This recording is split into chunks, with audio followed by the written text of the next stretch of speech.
વાત કરીએ તો સાબરકાંઠામાં મેઘરાજાની ધમાકેદાર બેટિંગ જોવા મળી છે। સાબરકાંઠામાં અત્યારે મેઘમહેર જોવા મળી છે।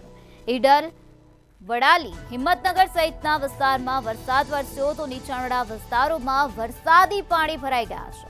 ત્યારે ડેભોલ નદીએ રૌદ્ર સ્વરૂપ ધારણ કર્યું છે। ખેડબ્રહ્મા પ્રાંતિજમાં પણ 2 ઇંચ કરતા વધુ વરસાદ ખાબક્યો છે। ભારે વરસાદને કારણે હાઈવે પર વિઝિબિલિટીમાં ઘટાડો થયો છે। વાહન ચાલકો પોતાના વાહનની લાઇટો ચાલુ રાખવા માટે મજબૂર બન્યા છે, કારણ કે વિઝિબિલિટી અત્યારે ઘટી ગઈ છે। નીચાણવાળા અનેક વિસ્તારોમાં અત્યારે વરસાદી પાણી ભરાઈ ગયા છે। ખેડબ્રહ્મા અને પ્રાંતિજની વાત કરીએ તો ખેડબ્રહ્મા અને પ્રાંતિજમાં 2 ઇંચ જેટલો વરસાદ વરસી રહ્યો છે।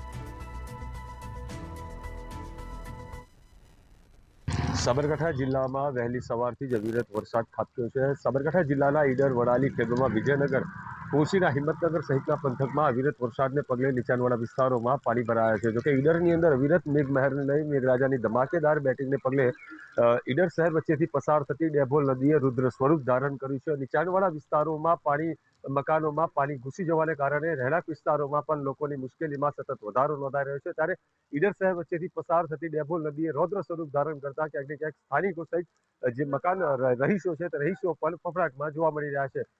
હવામાન વિભાગની ભારેથી અતિભારે વરસાદની આગાહીને પગલે તંત્ર પણ એલર્ટ મોડમાં જોવા મળી રહ્યું છે। જ્યારે હાઈવે રોડ પર જે વાહન ચાલકો છે તે વાહન ચાલકોને પણ વિઝિબિલિટી ઘટવાને કારણે ક્યાંક ને ક્યાંક વાહન ચલાવવામાં પણ મુશ્કેલી પડી રહી છે। જોકે હાલ અવિરત વરસાદને પગલે સમગ્ર સાબરકાંઠા જિલ્લાની અંદર મેઘમહેર યથાવત જોવા મળી રહ્યો છે। ચિરાગ મેઘા, મંતવ્ય ન્યૂઝ, ઈડર, સાબરકાંઠા।